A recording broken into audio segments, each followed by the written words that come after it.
Welcome, everybody, to another AI Meetup. Yep. See some familiar faces. It's all great to have you here. Tim May. I host the AI Meetup, and I'm actually giving the talk this week or month. And we're going to get out over the tip of the skis today. We're going to talk about what I think is going to happen. So this is all perspective going forward. We've all heard of Web 1.0, static web pages, Web 2.2, we got into the 2.0 was dynamic stuff and so on. We're going to talk about how Web 4.0 might be influenced by AI and totally change it up. So that's what we're going to talk about. We're going to use AI assistants as the core of that discussion because it seems to be one of the main things people want to use large language models in particular for is to help them manage their research, manage the negotiation for services and goods, manage the production of content. And one of the concerns that everyone either has or should have is how these AI tools are using your personal information. I'm sure you guys are all super pleased with Google slicing you up and selling you, right? This could be even more interesting with AI, so we need to talk about that. So let's first talk about what an AI assistant might look like. And different implementations have different levels of capabilities in these areas. But essentially you have a user who expresses a need. The AI agent then goes and does something for you. And the three categories that I like to focus on is research. Go out and find information for you and bring it back and provide you with a summary. It'd be pretty handy, and there are agents that do that now. Negotiates. This is a relatively new thing, in the sense that we're starting to see some folks implement that capability. It's an old thing, is that I was building that stuff back in the early aughts, 2000s, right? So I mean, it's not like it's a new idea, but still the idea that you can offload that somewhat aggravating process of negotiating for a best price, or just keeping track of 4 or 5 different sources for a particular good or service and figuring out which one is the best for you. And then finally organizes. There's a lot of interest in AI assistants being able to help you keep track of your busy schedules and lots of information that you need to have easily at hand. We spend a lot of time looking for stuff because we are such an information-rich society these days, right? Finding stuff, organizing can be a real pain in the ass. So an assistant can help you with that. So I figure these are 3. There are others, right? Coaching and all sorts of other things, but these are the 3 that I think are fundamental cornerstone capabilities. Any questions on that before we go on? No? So let's talk about current state of the art. Most people would say we're still at Web 2.0, Web 1.0 being static pages, right? A long time ago. Web 2.0 is when pages became dynamic. They would actually take your input and then present you with something that's specific to that input. Like searching for a product, you get product details, maybe tailored to your specific needs. And then there was this 3.0 that never really hit, which was supposed to be blockchain and distributed access. It was kind of going to be a big thing, and it never was, not really. There are some notable exceptions to that, but they're not. It's not like it was earth-shattering, change everything. 4.0 is what we're going to talk about. And one of the things that we want to know before we talk about 4.0 is more characteristics about 3.0. First of all, B2C, business to consumer, okay? I always wonder whether it's not C to B, but anyway, that's B2C is what people use. Users browse sites, okay? The content is dynamic, but it's limited because the user profile is limited. They only know so much about you.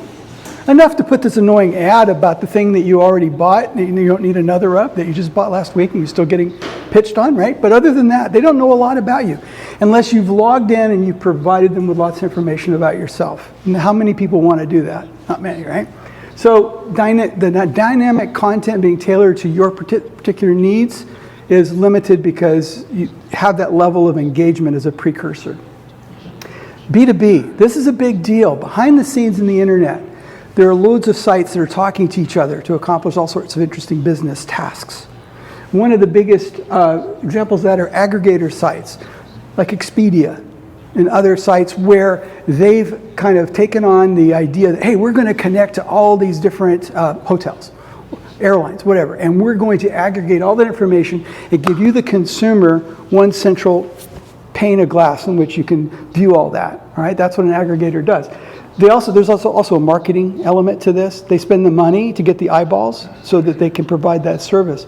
So you as an individual hotel, for instance, don't have to advertise, in the large because Expedia does it for you. All right, so there's both a marketing argument and this idea of aggregating information and presenting it in a useful way. So one of the other things aggregator sites often do is they will develop and provide offers, that are specific to them. So they get rack rates and stuff like that. Take a small markup and then they pass along, hopefully, a discounted price to an individual. So how is all that going to change? Well, it's going to change a lot. Whoop. So Web 4.0, I believe, will be defined by the use of large language model agents. So it's going to be massively disruptive, which can be good and bad. You want to be on the good side of it, so if you think about it and see what's coming down the road, you have a better opportunity to come out on the upside rather than downside of that. We all want enhanced productivity, and we all, as there's entrepreneurs in the room, we want to make some money, all kind of wonderful stuff. So assistants will chat and browse instead of the human. That's the first thing I'd say. Is that you as a human going to a site and browsing, clicking around through a site, your kids will say, you did what? What? You had to do that? Like, when was the last time you used a phone book? Right? That's how antiquated that model will look to our, grandchildren. Well, in my case, grandchildren. Sites generate dynamic content through an LLM interface. If the problem was that it didn't know enough about you to dynamically generate content in Web 2.0, in Web 4.0, your agent that's working on your behalf can provide enough information anonymously for that other LLM you're talking to provide you with the dynamic content that you want. So you will get content that's highly tailored to your needs, your specific interests. So we're also going to see B2C assistants and B2B commerce LLM. So what we're talking about here, the thing that's fundamentally different is LLMs talking to other LLMs. Either in the B2C model, a consumer's LLM is talking to a business's LLM, or in a B2B model, you've got two businesses talking to each other. Yes, Josh? Sort of a user experience case. I've got a client right now. We're working on an output of a report. We're actually going to be phrasing it based off their personality type. Right, sure. So it's exactly. Not just understanding. That's a talk to you in a perfect, very warm way. That's going to be. You know those explain it at 5 levels, kindergarten to PhD level, that kind of thing. Tailor and tone. I have marketing folks that I work with are all about hitting the right tone in terms of all their statements, and that is a great example of dynamically moderating the content so that it has the most impact and is perceived to have the most value by the consumer. Okay? So I want to take you through an example of what an assistant might do. So let's say that you have an AI assistant on your phone, whatever, and you say, hey, please book me a flight to OC, Orange County, Friday morning. And it says, okay, here are your flight options. Gives you a list. You say, hey, I like option 1. And it says, hey, okay, you're booked, and I put it on your calendar. It should be that easy, right? But there's a lot of stuff that goes on behind here. Let's talk about that step by step. The first thing is, when you say, I want to flight to OC, well, where are you now? It needs to know where you are. Are you in Salt Lake City? Are you in Vegas? Whatever. And it needs to query a user profile. In other words, there will be access by this assistant to a local private store of information it knows about you. And that will grow over time. And the more it knows about you, the more likely it is to be able to use that information to affect, whatever specific action you've asked it to perform on your behalf. So, the example I had Salt Lake City, current date, knows what date it is. What's Friday? Well, it's the next Friday. The preferred airlines, the ones you usually use, right? Preferred seating, best time preferences, frequent flyer amount preferences. There could be all sorts of criteria that are used in the answering the question, what's the best flight? How would I rank the options available? Okay. So here's what it's doing. It's going out and it's having a conversation. The LLM here in the middle, your assistant is having a conversation with American Airlines and Southwest Airlines in this case. They're providing LLMs to affect this. This is different. In the past, we would make calls to an API. And that means that we'd have to have foreknowledge of the specific requirements of each airline for us to have that conversation with them. That is so old school. That's going away. We are going to see sites like American, Southwest, and every other business provide an LLM that your LLM can negotiate with and determine how to have a meaningful conversation. And once having had that conversation, it can cache that information so next time it can go through an abbreviated version of that conversation. And if something changes on the other side, the other LLM will tell you, hey, I've changed the way I do business. And they'll go through the conversation again. So we're going to have self-configuring agencies that know how to establish meaningful conversations with other agents. This will change a lot of the what is required in terms of overhead, programming, planning, and execution around connecting systems. In this case, we had a conversation with American and Southwest. We got the various flights, and then we come back and we present it. Here are your flight options. And when you talk about, I've got here that their options are going to be in a best order. What's the best order? Well, that's going to vary by person. What's important to them? Again, you've got that consumer profile, and the system is going to know more and more about you. The more times it does something similar, and you give it feedback, and it's going to develop the criteria so it can always give you the best result, right? And your results might change. If you suddenly get married, now you're looking, what might be important to you is having, you know, what do they call them, a companion ticket. Might become the most important thing to you. Things can change. Yeah. You mentioned earlier how the conversation could become abbreviated the second time. Yes. But that was also then prefaced earlier by a comment that you would do this in a more anonymous way. Well, as soon as you sort of say the second time, hey, let's abbreviate the conversation, and you sort of probably know that the person bought the ticket before, I think you've got it reversed. In this case example I was using in that negotiation was the airline saying, hey, the way you can ask me to look up flights has changed. I have this new feature and you should use that instead. So it doesn't necessarily know anything about you that you haven't decided to divulge, you being your assistant, acting on your behalf. Sure. So I'm not sure that the change in that conversation, like the That's cash. That's not actually what I was referring to. Okay. I was referring to your general comment earlier that we could do this in a more anonymized way. Yes. But then you were saying later, the conversation, the second time you spoke with American Airlines, because you had already spoken with them once, well, for the conversation to be abbreviated the second time, presumably it has some knowledge of you. And of course, that side is going to want to know a lot about you. Possibly, but I was actually specifically referring to the abbreviation being that regarding how to establish this secure connection for the purpose of executing getting a list of flights or Okay, so later. not necessarily like, hey, remember the last time we talked.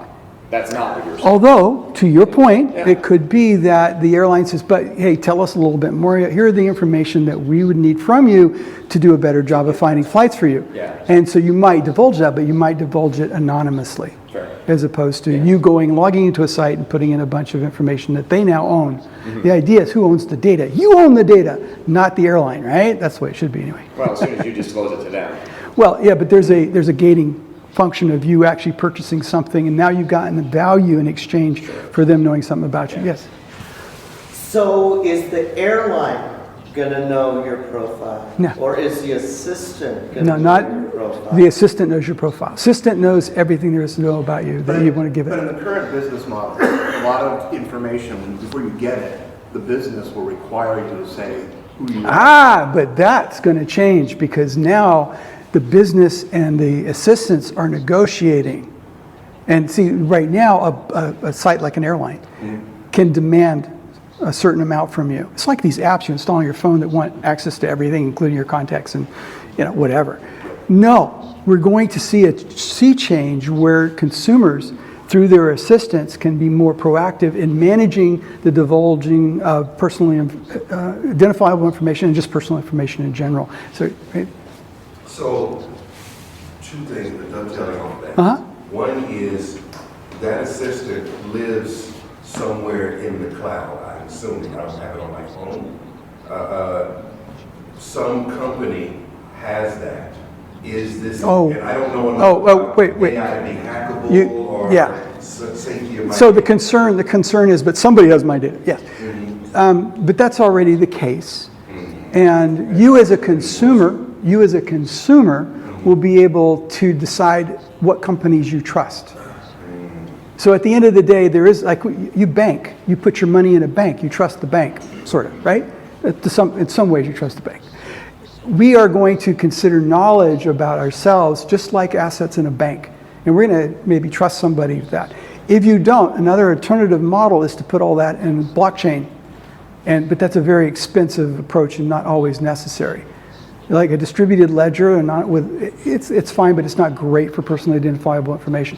So there are a couple of techniques, including up to your phone gets so powerful that you can run your AI on your phone. Maybe. That's a long ways off, but it's possible.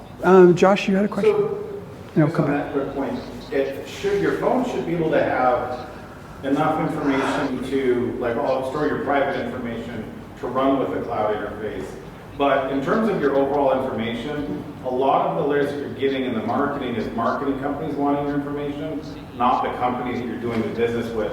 So if you actually have, and companies don't like paying marketers any more than any of us like paying any other bill, because they're paying to get the customer. They want to get money from the customer and give that value to the customer. So if you had, for example, imagine a Tim flight assistant, and Tim went to United and said, I have 100,000 users that will buy flights from you, but they have to buy it this way. It carves out the entire marketing arm of that, which puts an enormous amount of value back in there. Okay, let's put a pin in that, because I want to come back. What we're talking about, what you're getting into there is negotiation. There's a whole mechanism for dealing with that. But you express both a concern and a current state of the market and a role of marketers in that market, right? Well, mostly just looking at it from just a raw privacy perspective. Yeah, but there's all of them out of wanting your data, so it's in less hands. But there's a way to I actually have a patent on that. But there's a way to deal with that. So that's why I said put a pin in it. Did we have another question over? Yes. Not just a question, but just a little bit of clarification. Mm-hmm. We all kind of maybe summarize a little bit of what I'm talking here. So with the current situation that we have, and let's say I still can use some assistance, like let's say I have my assistant, and it will kind of scrape, right? Like if I try to get a flight, right? So with American Airlines, it will scrape all the information from that. That's Web 2.0. That is not Web 4.0. See, the idea is that Southwest Airlines, let's back up a slide. Southwest Airlines, American Airlines, they will create and publish an LLM chat interface to their systems so that you can talk to them, just like you pick up the phone and have a chat with them, right? And that will allow us not to have to go through a bunch of pages, scraping data, formulating it, sticking it in some kind of database, doing semantic analysis on it, and trying to figure it out. We won't have to do that. And we shouldn't have to do that. That should be their job. They're trying to sell us a flight. Talking about now. Yeah. That's what we have right now. Well, actually, we have something even better than scraping. We have an API.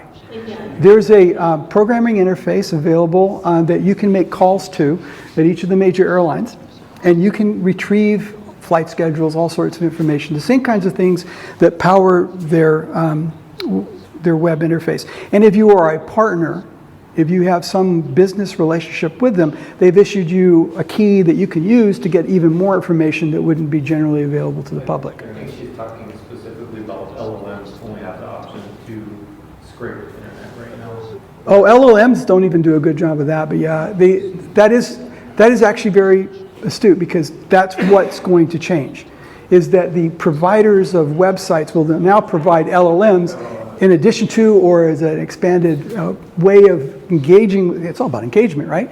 Engaging with more consumers and giving more of what they want. Yes? Yeah, so I was jumping on the question as well. So the understanding is that each of these businesses, like American Airlines, will create their own LLM. Yes. And then who will they talk to? They'll talk to like Llama 3. So like they're gonna do that. They're gonna train their own model. We're gonna go out and I'm gonna book like an American, and I'm just essentially talking to their LLM. So you don't have to quote train your own model. You can enhance an existing model. All right. So basically, and there's a lot of folks already doing this, where they use one of the existing models and then they add their own data that is not used for training in the larger model. It's sort of walled off, right? It's in its own little sandbox. And then that interface can be specifically, tuned, if you will, to respond with their product information rather than generic product information. Okay. By the way, did we fully address or did you feel like Yeah, that's what I wanted to see, like when, and actually a question, when is going to happen? Oh, this stuff, probably won't be next week, but after that, I don't know. Are there any examples of companies using an LLM sort of in lieu of an API like this, or is this are you forward thinking into what you think will happen? I started this presentation saying this is all way out over the tip of my skis, so. All right, perfect. There are likely companies out there already doing this, that just mean I know them. Yeah, I will say I was at Google Cloud, and the company I used to work for, Alaska Airlines, they're building an LLM. There you go. There, So if you answer. go to Google Cloud Next, the website, Yeah. and search for Alaska Airlines, there's a couple of presentations, but they talk about, it's mainly around the inspiration piece, but they're moving that way. Yeah, it's not. I mean, there's lots of. You're right. Well, that much of what I'm talking about is pretty obvious. By the way, this is not just about airlines. This is every single industry. Yes, Ollie? So I wonder, it's like, because when you were talking about airlines, I was thinking about what happened with Boeing, for instance, and people may say, oh, I don't want to fly on the Preferences change. I don't want to fly in a plane that the door might fall off, So right? I was thinking, it's Blow out. almost kind of like when you go to the doctor's office when they ask you, has anything changed? And it's almost like your assistant would have to ask you, Wouldn't it be great if someone could fill out those damn paper? is your profile still current? Has anything changed? And then you would say, oh yes, it has changed. I don't want to fly on the MAX. Right. And then it would update everything. Yeah, exactly. Yes. This may shock some people, but what you're describing is really what's going on right now, specifically with the real estate industry. And what I mean by that is, and you probably won't hear this from too many people, but the examples you're using specifically to the travel industry, and you mentioned the ride-sharing industry, right? That this is exactly what's going on right now in the real estate industry, only real estate agents are not aware of what's going on. They are being systematized, and you're talking about an AI assistant. I'm personally working on an AI real estate bot that can answer questions about specific buildings here in Las Vegas 24/7 in real time. And I know the consumers are already kind of tired of hearing how real estate agents are going to get paid in the first place. And all of this noise that everybody's hearing is merely a misdirection for something that AI will take care of 6 months, 12 months, a year. Yeah, there's a timeline. Who knows? It's not next week, but maybe the week after when your app comes out. But can you give a better example of specific examples? Because I'm not sure I understand. Of what? What you're saying, that how AI is impacting the real estate agent. Well, the head of the American Real Estate Association, when that judgment came down about renegotiating fees, he exceptionally confidently on CNBC said, it's not going away because who's going to negotiate for the client? Right. That's exactly your point of what this is. Yeah, agents can do negotiation. The AI can do it. I've personally got the whole MLS downloaded on my computer. Yeah, sure. Plugged in, and it has all the numbers all the way back and can answer almost any question that no real estate agent can, especially, quickly. Yeah, we're going to see that in a lot of different verticals where personal expertise used to be the ticket to ride, so to speak, to become the broker for a transaction. And now that that's ubiquitous, you can just use an LLM to get that same level of expertise. You don't need that ticket to be the broker. The point, though, is that all of this, every bit of it, is about your data and who has access to it and what they do with it. And that's kind of what the whole real estate industry is missing, in my opinion, when they syndicate listing content and lose control over client and property data to all those sites that turn around and sell it to real estate agents for leads and business. Exactly. So imagine a world where you, as an owner of a property, have your agent reach out to all the buyer agents and totally eliminate the middleman. That's a whole new world, and that's what I'm talking about. LLMs talking to LLMs. Aggregators, they'll say later, they go away. What is a brokerage? What is the MLS system? It's an aggregator. Aggregators, I wouldn't want to be in an aggregator business. So now it says that we're back to our little thread here, right? Where it says, okay, here are your options. Oh, go ahead. Sorry, I don't know. That's fine, that's fine. We actually, for our project, we kind of built out some dev tooling that makes it really easy to deploy these networks of LLMs. Yeah, sure. We have like a GitHub link if anybody wants to try to use that. Mm-hmm. But for a lot of these, it basically like spins up a server for each one, a couple of like endpoints for like send a prompt, check the status of response, etc. And the APIs for a lot of these LLMs look pretty similar. So you start with a lot of different models, including like local models. So if you started by just talking with like a conversational local model that knows a lot about you, the anonymization could happen before it goes to maybe some advanced cloud model somewhere. But we've noticed cool things, even just like taking a book and breaking it apart, so each LLM only has one chapter of the book. You start getting better responses because it forces it to focus on like the specific local knowledge that it has, instead of trying to like, you know, read the beginning and the end of the book, which a lot of them do. Well, with increasing context windows, that sort of thing becomes less necessary, but certainly it's one of the ways people do it now. Yeah, that's cool. So at this point, this assistant comes back and says, here are your options. You say, I like option one, or maybe you don't. Maybe you start to have a conversation with that agent about the options, and it could be a dialogue, it could be fluid. It doesn't have to be this sort of preordained 1 through 3, 4 kind of step. You say, okay, book option one, and it goes and does it. So it's now doing a lot more in terms of local functionality. It's putting it on your calendar. It's calling the, you know, first calling the airline and booking. That's tricky. We'll talk about that. And it gets you the flight, and you're booked. Performed a transaction, probably not anonymous at this point, right? Because it needs to know who you are. And then it puts it on your calendar and says, hey, you're ready to rock. So there you go. Your flight is booked and it placed details on your calendar. It should be that easy. It's not yet, but it will be. That's gonna, yay! Vote for Josh. So just to summarize, this is what we did. Book me a flight. Here are your flight options. Book option one. Okay, you're booked and it's on your calendar. Take that and expand it to everything that you do in your life right now on the phone or in a website. Yeah. So this is not going to be easy. There are lots of challenges. In particular, establishing and selecting protocols for the exchange of information between LLMs. That's greenfield stuff. There are no standards yet. Okay? Second is, authentication. There are lots of standards for OAuth, but LLMs, authenticating with other LLMs, and your assistant having the authority to authenticate with another LLM. There's loads of security questions there and lots of ways that might be exploited to nefarious ends. So we have to be really on top of all of this from a security perspective. And if we're going to do any kind of financial transactions, we are going to get regulated, right? So we'll have a regulatory compliance story about it as well. And then there's managing personal information, personally identifiable information.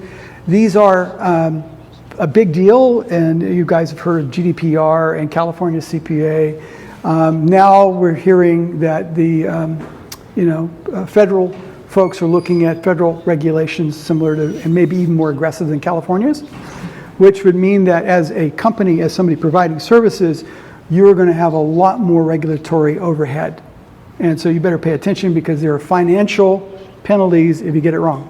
Okay? That's already the case. Yes? I think you ought to reiterate that because what you just said is so important, that our country is lacking a national comprehensive data protection law. And looks like it's coming, though. Well, everybody will see if the TikTok ban goes into effect. I think to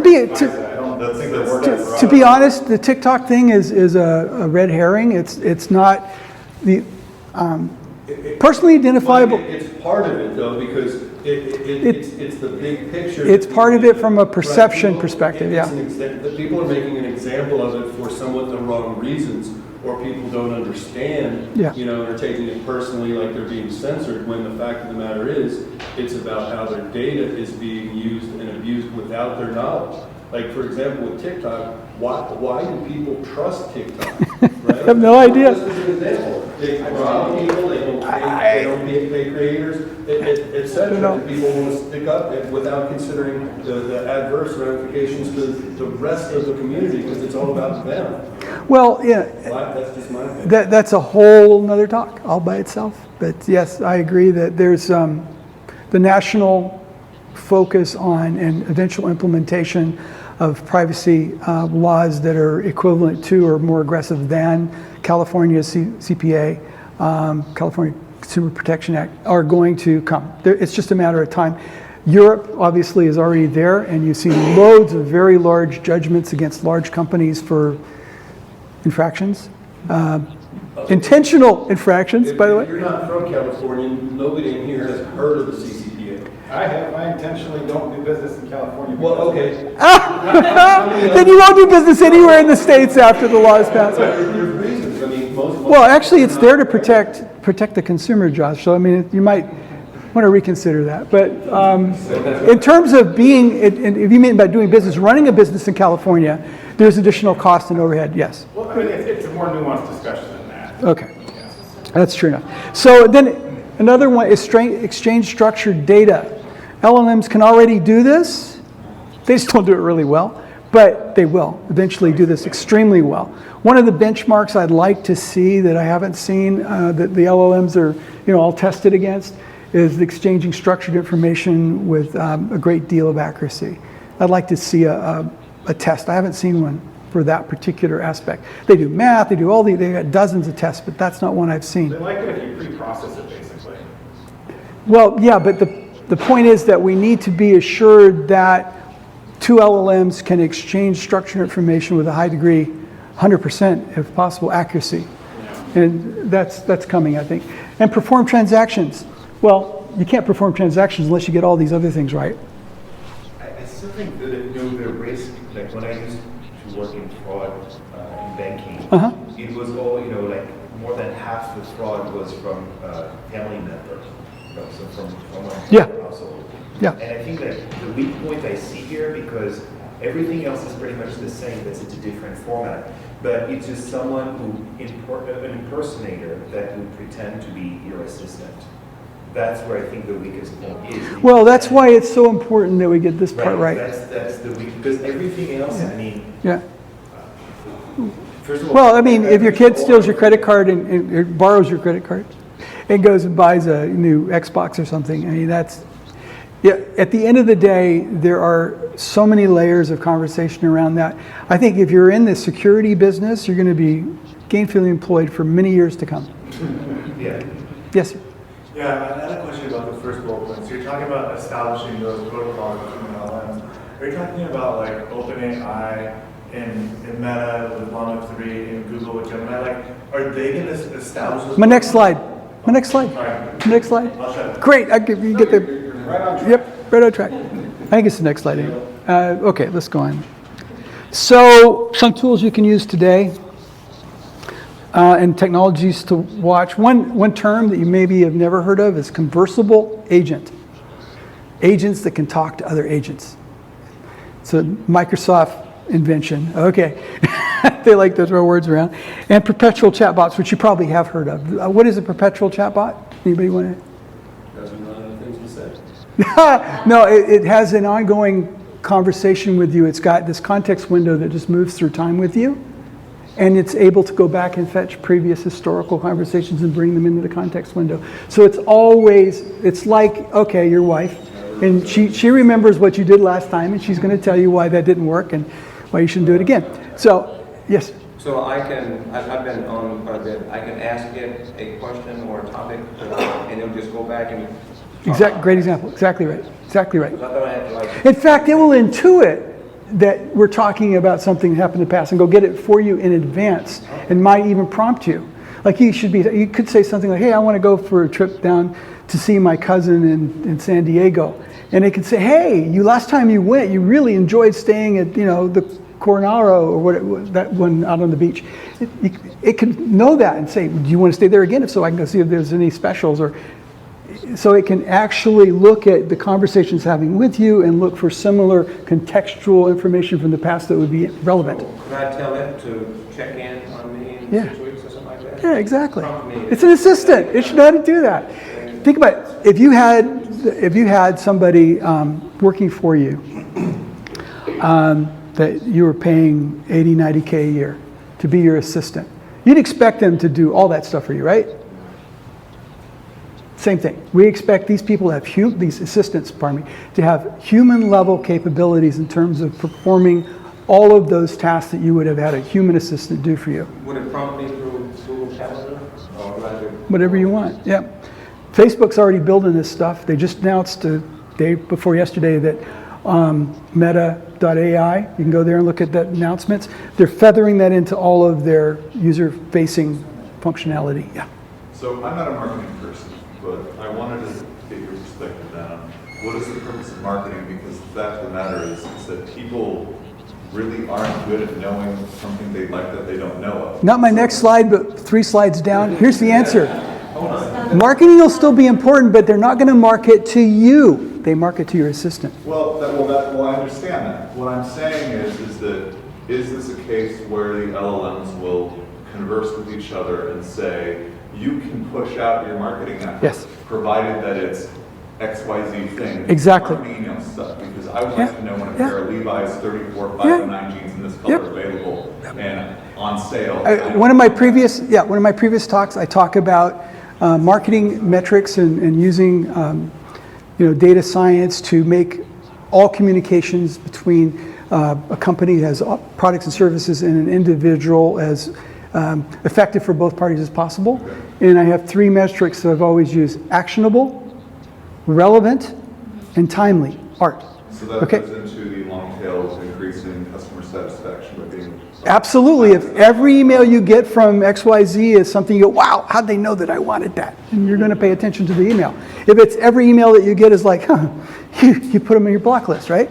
Yeah. So it's about relevance. It's about, hey, is this something I actually want and need? So beyond that, where is the tolerance for introduction of new goods and services? Because don't understand the question. What I mean by that is there's the siloization that I find very annoying with algorithms. I will go on Netflix, I'll see suggestions, and I'll go over to a friend's house, and they'll pull up their Netflix, and I'll go, wow, these are all great shows I've never heard of. Exactly. Why aren't they getting suggested to me? Yeah. But it's not stuff that I've been watching. So going right back to the beginning when we were talking about divulging to an entity enough about you that they can give you dynamic content. You nailed it. Your friend, by going and visiting and looking at all the different shows, has established a profile, right? Yeah. It's not your profile, it's their profile. Right? But there's stuff that they have that I would have liked to yes, see, and so imagine if you could have a conversation with the LLM at Netflix saying, I like to change things up. Yeah. And here's how, I've developed an interest in historical dramas. You can't do that in Netflix today. Yeah, and you can't share an algorithm yet. And then Sorry? You can't share an algorithm, so his friend could be like, here's my Netflix. Oh, so yeah, your assistant could talk to my assistant. Hey, I was at his house and I saw this. Can you? Yeah, sure, absolutely. All that's possible. It'd be cool, right? I was at my friend's house last night. So de-silo, to your point. I was at my friend's house last night and suggested, Talladega Nights. Great movie. Terrible movie. It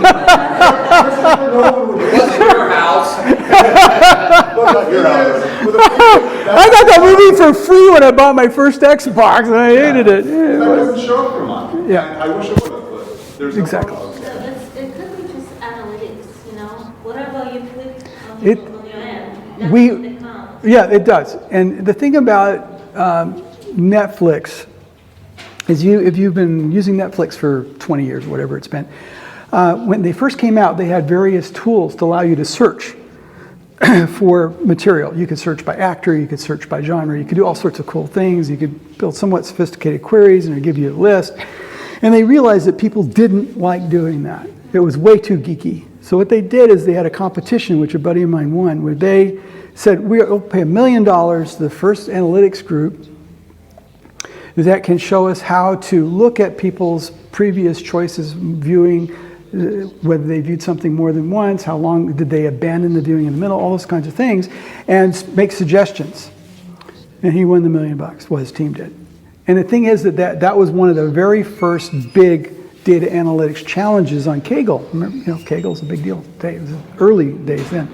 So at the end of the day, you have a lot of analytics have been around for a long time, but we're not talking about that. We're talking about agencies that are more proactive, that selectively share information that can be used by analytic models to return results in an augmented fashion. I'm not talking about RAG, but I am talking about augmented retrieval, okay?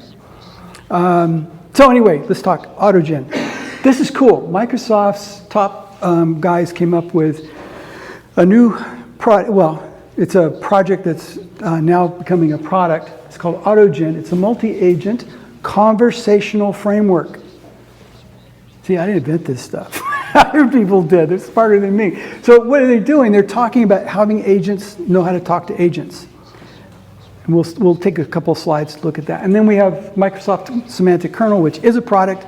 It's been around for a while. Microsoft's using it to build all their Copilot stuff. This is more a tool for combining semantic large language model prompts with actual native functionality, making calls, like putting stuff in your calendar, things of that nature. And then finally, you've got a commercial product. These are both open source and free. Microsoft has changed things up quite a bit over the last few years. LangChain is not, it's more of a commercial product, but it's very cool. And they're one of the leaders in giving you a platform to do a lot of these things that you were talking about doing, providing endpoints and whatnot. So this is, why do I have the, there you go.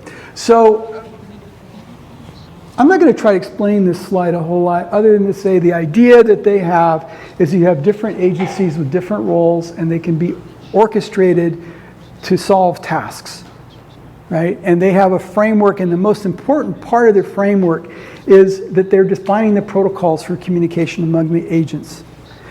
Now, their current work is only agents within the same sandbox, if you will, like behind in a particular organization's network. They haven't tackled the bigger problems that we've talked about today about establishing authentication and secure protocols across, organizational boundaries. They don't do any of that yet. But the work that they are doing is a good, solid foundation for the next step to go in that direction. So there are people working on these ideas that agents should be able to talk to agents, and a swarm of agents, a number of agents could be together collectively solving a problem for you. So when we talk about an assistant, an AI assistant, it might not be one agent. It could be dozens or hundreds of agents all working on your behalf. Maybe some of them have read one chapter of a book and some have read a different chapter of a book. Now, if you have our agent, okay? Your assistant. Talking to another LLM. Am I talking to another LLM agent of Alaskan Airlines? It could be that. Or am I talking to Alaskan Airlines? Well, the presentation we just went through, we were talking to an Alaskan Airlines LLM. And that is their assistant. Yeah, but if that business, in this case, the airline, doesn't have an LLM, it still has an API. So we could fall back to that where necessary.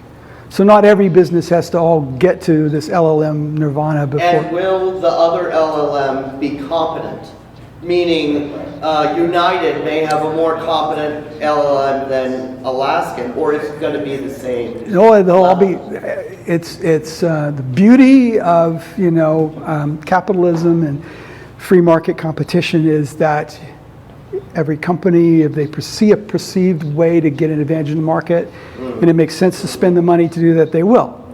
And so, agents are going to get more and more effective, and businesses will be in a war. Remember the war of the websites? If you didn't have a website, at one point it didn't matter, and then suddenly it did matter, and then you had to have a really good website, and then you had to have a website that did all sorts of things that you never thought you'd ever do. Then you had to have a website that talked to other businesses that were, somewhat tangentially associated with yours to provide additional services. Websites got more and more and more sophisticated. Why? Because businesses had to do that to compete. Same thing's going to happen with LLMs. Yeah.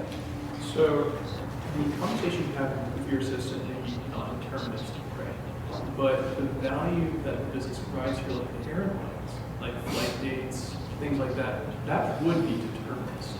So I'm not quite clear on the value of an LLM over an API where the result I can. is deterministic. Yeah, the thing is that an API is a static. It might be that the LLM says, here's how to use my API. Yeah, that's kind of what.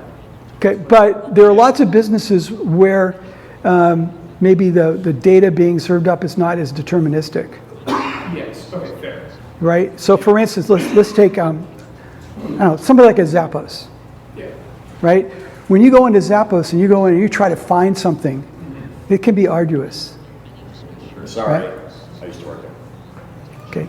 I ran the search team. No, just blame it on Tony. We're done. Okay. So, but the point is that if your agent, if you say to your agent, I need a new pair of tennis shoes, and they could say, well, you've had these tennis shoes in the past. You've told which ones do you like the best, and you can say, oh, I really like the Adidas, or I really like that. Well, I don't remember. I'll take a picture of them. I don't remember what they are. Take a picture, and it takes that, and then it goes to Zappos and finds you that particular brand, that particular shoe. Zappos already has image recognition doing some of these kinds of things, right? So you can imagine it being a more fluid kind of conversation. I think there's as much to talk about in terms of where this could go than everything that's come before. We're really at the beginning of what I consider a whole new wave of innovation, a whole new wave of implementation. This could be a lot of work for a lot of AI agents, I guess. I don't know, people will still be necessary. Okay, yes. A little bit of this particular slide, since we're again talking about LLM, I got it from different businesses' perspectives that yes, they're going to have their own opinion on how much stuff they have and what kind of competitive ROAS they have. What about me as a person, just a human being? Like, where am I going to have this assistant? Who's going to suggest? What kind of? Well, I'm like a new business? Yeah, I'm not sure where to take that question because that's a question you can go in lots of different directions from. But here, yeah, I guess so. One of the folks I'm working with right now, they're looking at AI assistants, and one of the folks and key player in that said, "I want my time back." For her, it was all about time. She says, I spend way too much time organizing this and this and this and making these schedules. She's got, a gazillion kids and a very busy lifestyle, and, she just wants her time back. So what the AI assistant does for you will probably be based on what your particular needs are. If you're somebody that's deeply involved in community affairs, then maybe the AI assistant is making sure that you don't miss important events, and that's its primary purpose. Maybe you're like her and you got all these kids and all these things going on and you just want your time back. Just a little bit of it anyway. So it will vary from person to person as to what that AI assistant does and how much it knows about you and what kinds of things it knows about you and what kinds of connections it makes with other external agencies to get that done. I think the question though was who... That'd be in your phone. Yeah, it might be on the phone, but I feel like technically complex projects like this don't really get adopted by it. You can look at blockchain. Oh, I totally, blockchain was a boondoggle for all sorts of reasons, but... No one runs their own web server. No, but it almost doesn't matter where it runs, other than the question about security that was raised earlier, right? Well, the point is your UI will probably be your desktop or your phone. Or maybe it'll be implanted one of these days. The UI was, but you're talking about users taking control of their own data. Yeah, but you can have your data be your data, and it could still be in the cloud in a secure store. Just because it's not stored in your file cabinet doesn't mean that it isn't secure. So are we talking about two cases?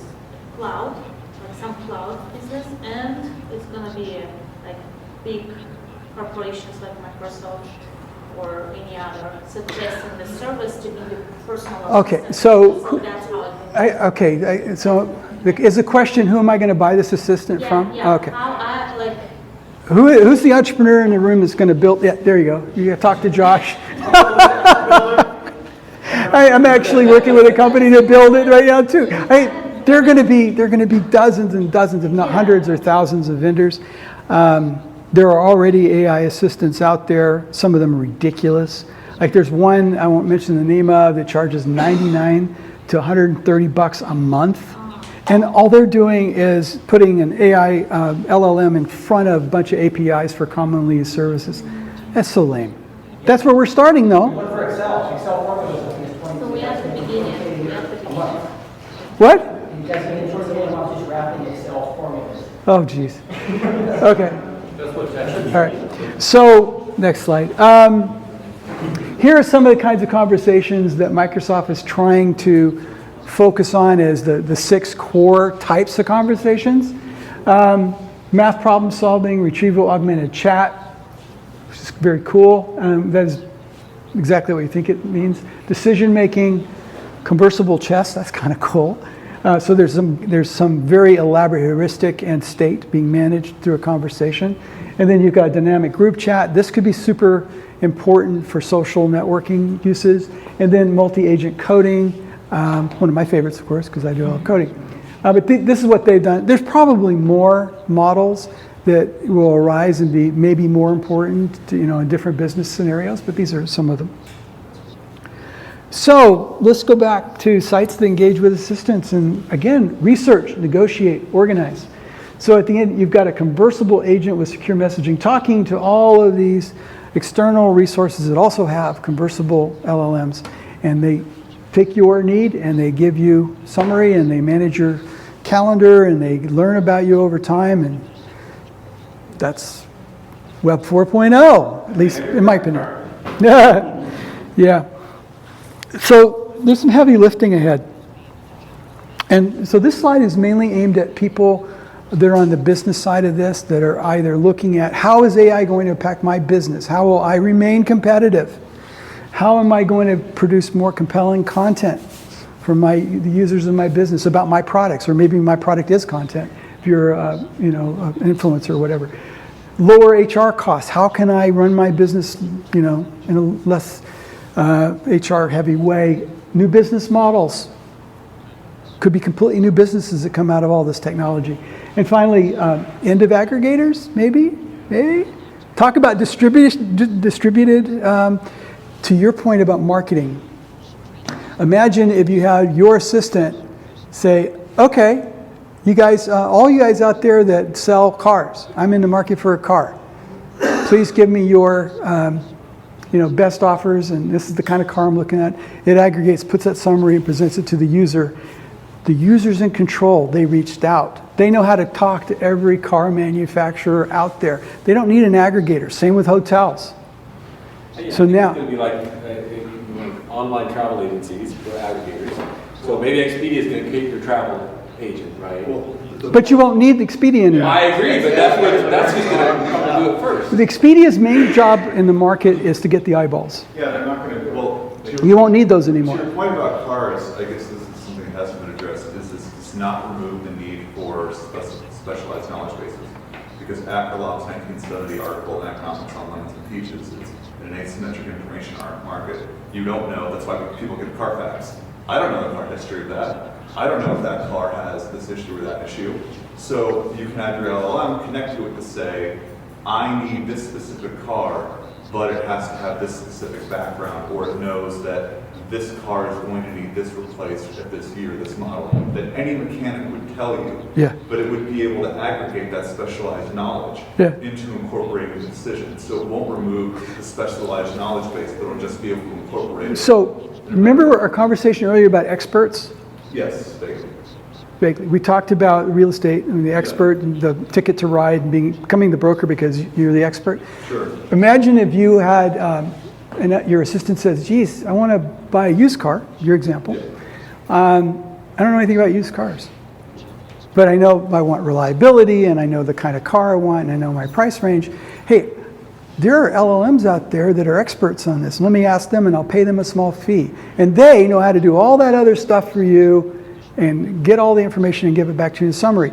But maybe there's a dozen of them, so you do some number of them to get some disparate, see what level of agreement there is. Someplace like Carfax is still going to exist. Carfax is an aggregator of data. That's a different thing. Still an important aspect. Aggregators of data are not going to go away. The difference with Expedia is they were aggregation of the marketing offers.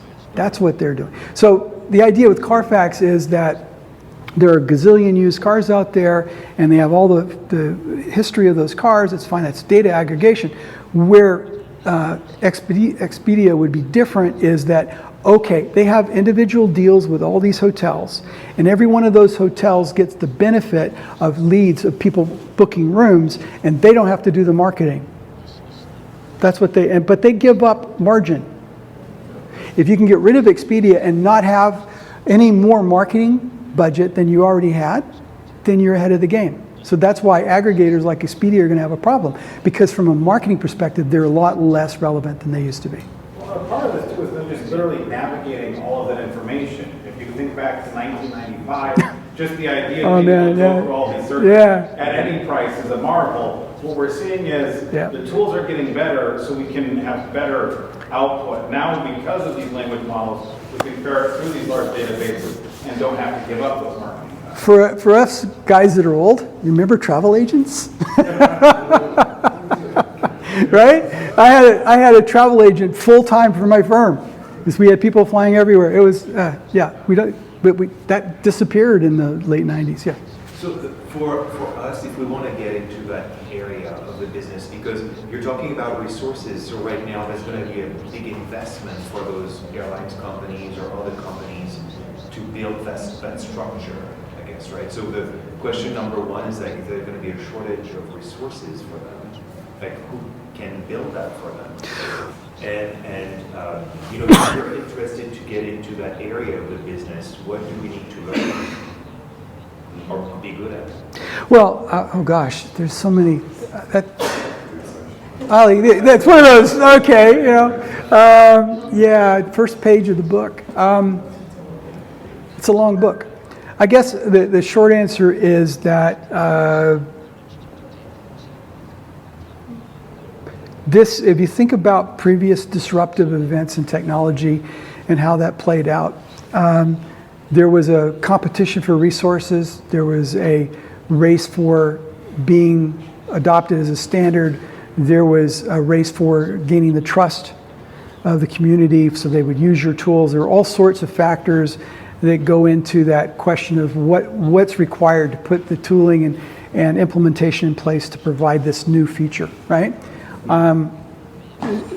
There are no clear winners at this time. However, having said that, I would say a couple of things. One is the LLM doesn't matter. You could just say there'll be LLMs and they'll be able to do all these things and they're only going to get better. So it's not about the LLM. It doesn't matter whether you're using OpenAI. It doesn't matter whether you're using Llama. That doesn't matter. You want a system that can use any of these LLMs. Second thing I'd say is that the tooling that develops is going to be paramount to success. Right? In other words, choosing tooling is important. I would just go with the biggest gorillas in the room. I would use Microsoft stuff. I would use Google stuff. I might use Amazon stuff like Bedrock and whatnot. But I would not go with some small little firm that claims to have solved the world's. No, you really want to look to the big guys. That's coming from a CTO perspective. If you're an entrepreneur, you might have different kinds of motivating factors, like time to market, additional features, partnerships. There could be all sorts of things that drive you a different solution, so I don't want to preclude it. But if you're a CTO and you're in a reasonably large company, then you want to make sure that you're not too far outside the mainstream, both because you've got higher staff that know how to use it. You've got to be able to defend your choices to the other people on the board and all that kind of stuff, right? So I don't know. I don't really know all the answers. I just know that it's going to be an exciting time. Yeah, it's a heavy lift. All right. So that's it for this one. I don't know what time it is. We got right on an hour, but we got a few questions. Okay. Did you get an assistant to make those slides? Or did you do it on your own? No, I just whistled them Do a together. little bit of thinking these days. No, these are not very sophisticated slides. I just tossed it together. Any other questions? Yeah. Oh, appreciate that. So, anybody has any questions, they can just approach me afterwards, and you guys go have some lunch. Okay. We have breakfast for lunch today, right?